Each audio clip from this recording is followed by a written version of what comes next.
As the war in Ukraine continues to unfold, the humanitarian toll becomes increasingly evident. According to the latest report from the Office of the United Nations High Commissioner for Human Rights OHCHR published on February 4, 2025, the Ukrainian conflict has resulted in a staggering number of civilian casualties, with a total of 40,838 documented casualties since Russia's invasion began on February 24, 2022. This figure includes 12,456 civilian deaths and 28,382 injuries, although the OHCHR cautions that the actual numbers could be even higher due to challenges in reporting from conflict zones. The civil strife initiated by Russia's incursion has led to devastating consequences, particularly in the early months of the invasion. March 2022 marked the peak of civilian fatalities, with over 3,900 deaths reported. While both Russia and Ukraine have provided figures on military casualties, these numbers remain unverifiable, underscoring the difficulties in obtaining accurate data amidst ongoing hostilities. The violence, which escalated in 2022, is rooted in a longer history of conflict that began when Russia annexed Crimea in 2014. Between 2014 and 2021, it is estimated that approximately 14,200 to 14,400 people lost their lives due to the conflict, including at least 3,400 civilians. This historical context highlights the protracted nature of the violence and the deep-seated issues that have led to the current humanitarian crisis. In recent developments, Ukrainian President Volodymyr Zelensky has signaled a willingness to engage in negotiations with Russian President Vladimir Putin, stating, "If that is the only setup in which we can bring peace to the citizens of Ukraine and not lose people, definitely we will go for this setup for the meeting." However, he emphasized that he would not be kind to Putin, whom he considers an enemy. This sentiment reflects the complex and often antagonistic relationship between the two leaders, as well as the broader geopolitical tensions at play. Amid these discussions, Ukraine has ramped up its military operations targeting Russian energy facilities through drone strikes. Recently, a drone attack set ablaze an oil depot in Krasnodar, Russia, illustrating Ukraine's strategic focus on diminishing Russia's energy capabilities. The Ukrainian military reported successfully shooting down a significant number of Russian drones aimed at its territory, indicating an ongoing aerial battle that continues to escalate. The International Atomic Energy Agency (IAEA) has also voiced concerns regarding the potential risks posed by Russian strikes on Ukraine's energy infrastructure, particularly as these attacks threaten the safety of nuclear power plants within the country. IAEA Director General Rafael Mariano Grossi visited a key electrical substation to assess damage and reiterated the dangers of a nuclear accident stemming from disrupted power supplies. As the conflict enters its third year, the humanitarian impact remains a critical concern. The Ukrainian government has reported over 45,000 military deaths since the full-scale invasion began, highlighting the profound human cost of the ongoing war. With both sides entrenched in their positions, the path to a peaceful resolution appears increasingly complex.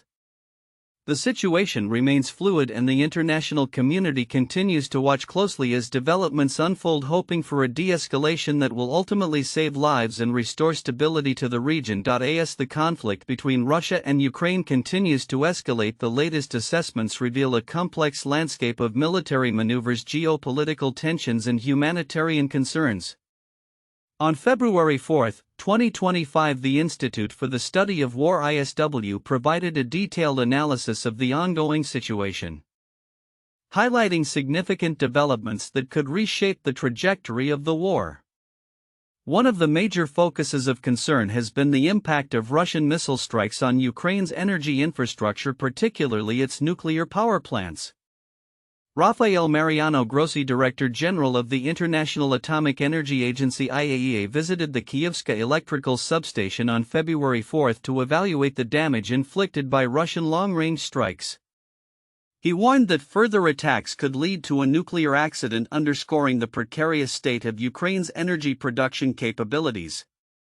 A nuclear accident can result from a direct attack on a plant, but also from power supply disruption, Grossi emphasized during his visit. The substation plays a critical role in supplying power to the Rivne nuclear power plant and surrounding regions, making its integrity essential for both civilian and nuclear safety. Simultaneously, Russian officials have been justifying their decision against a new involuntary reserve call-up despite mounting casualties that suggest a struggle to replenish troop numbers. Andrei Kartopolov, chairperson of the Russian State Duma Defense Committee, claimed that Russia currently holds a battlefield advantage. However, reports from ISW indicate that recruitment rates may not suffice to replace the losses, with some regions failing to meet their monthly quotas. Significantly, the Russian Ministry of Defense proposed changing the classification of certain health conditions to make it easier to enlist individuals who would otherwise be exempt due to medical issues, a move seen as a desperate attempt to bolster troop numbers. In the context of territorial ambitions, Russian occupation authorities have revisited discussions on the potential annexation of Kharkiv Oblast. Vitaly Ganchev, the occupation governor, asserted that Kharkiv is of strategic importance, indicating that Russian forces are determined to secure a sanitary zone to protect occupied territories from Ukrainian attacks. However, this claim is met with skepticism given Ukraine's strong counteroffensive that has previously thwarted Russian plans for referendums in the region. The dynamics of military logistics have also shifted. Reports indicate that many Russian vessels have left the port of Tartus in Syria amid ongoing negotiations regarding Russia's military presence in the region. This withdrawal, coupled with the emergence of Ukrainian naval drone strikes, has necessitated alterations in shipping routes, forcing Russian vessels to navigate through the Atlantic Ocean rather than the previously utilized Black Sea route. Such shifts highlight the vulnerabilities and adaptations in Russia's military strategy as it seeks to maintain operational effectiveness. Meanwhile, Ukraine's military has demonstrated resilience, successfully downing 57 out of 104 attack drones launched by Russia across various regions, including Kyiv and Kharkiv. This defensive success underscores the ongoing struggle between the two nations as both sides continue to adapt to the evolving battlefield conditions. In a surprising diplomatic turn, Ukrainian President Volodymyr Zelensky indicated a willingness to negotiate with Russian President Vladimir Putin to end the ongoing conflict, provided it would secure peace for the citizens of Ukraine. However, he made it clear that he considers Putin an enemy, emphasizing the complexities that lie ahead in any potential dialogue. Furthermore, Zelensky disclosed that Ukraine has suffered over 45,000 military casualties since the onset of the full-scale invasion, a stark reminder of the human cost of the conflict. As the war continues into its third year, the international community watches closely, with concerns mounting over nuclear safety and the humanitarian impact of ongoing military operations. Future developments will likely hinge on the outcomes of military engagements and diplomatic negotiations. As both nations grapple with the consequences of a protracted and devastating conflict. In a dramatic shift from his previously amicable stance, President Donald Trump is adopting a tougher rhetoric toward Russian President Vladimir Putin as he grapples with the ongoing war in Ukraine. The change comes as Trump embarks on his new term with a promise to resolve the conflict, which has persisted since Russia's invasion nearly 3 years ago. However, despite this newfound verbal aggression, Trump has yet to significantly increase military assistance to Ukraine, raising questions about how far he is willing to go in confronting Russia. During his first day back in the White House, Trump warned that Putin is leading Russia into ruin by prolonging the war. He should make a deal, Trump said, asserting that Russia would face dire consequences if it continued its current course. This marks a stark contrast to Trump's earlier praise of Putin as very smart and genius. According to Michael McFaul, a former U.S. ambassador to Russia, this shift in tone is among the most critical statements Trump has made regarding Putin during his political career.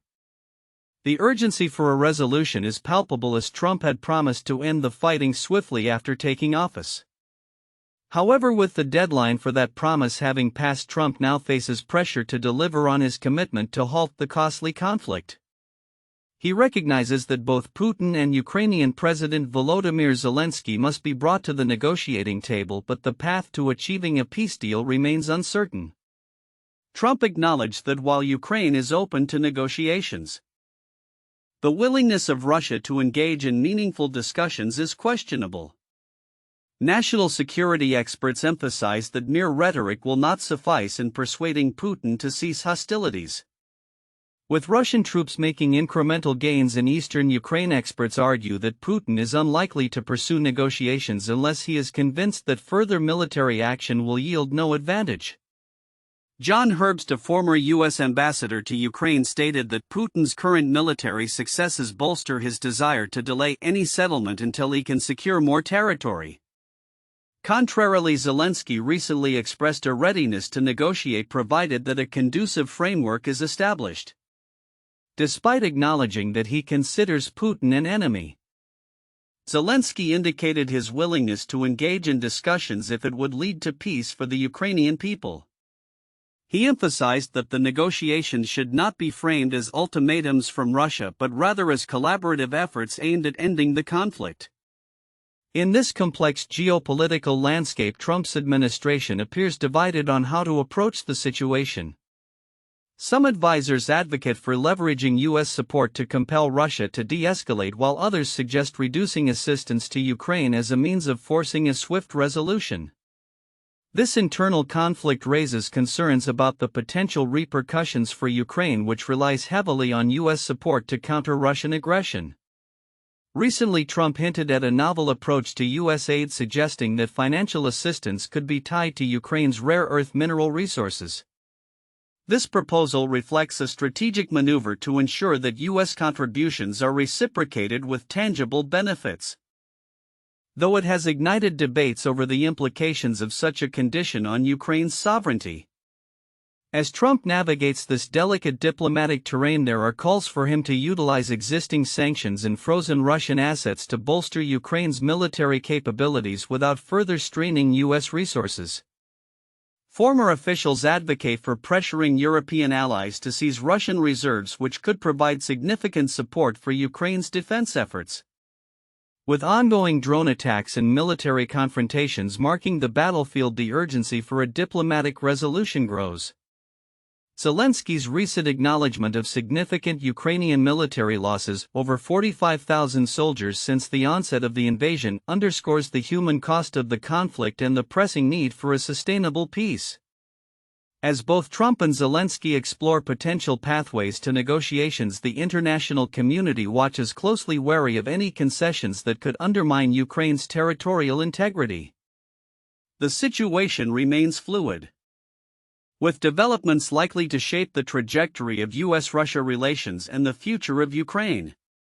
As the war enters its fourth year, the global stakes are high and the quest for a lasting resolution continues. In a significant development in the ongoing conflict between Russia and Ukraine, President Volodymyr Zelensky has expressed a willingness to engage in direct negotiations with Russian President Vladimir Putin, emphasizing the need for strong security guarantees from Moscow to bring an end to the war. In an interview with British journalist Piers Morgan, Zelensky stated, "If that is the only setup in which we can bring peace to the citizens of Ukraine and not lose people, definitely we will go for this setup." This marks a notable shift, as diplomatic discussions have been largely absent amid the prolonged violence that has claimed over 45,000 Ukrainian lives and inflicted injuries on nearly 390,000 soldiers since the conflict escalated nearly 3 years ago. Zelensky's comments come in the wake of a tragic Russian missile strike in the town of Izium, which resulted in the deaths of 5 civilians, including a pregnant teenager, and left 55 others wounded. The missile struck the city council building, underscoring the ongoing humanitarian toll of the conflict.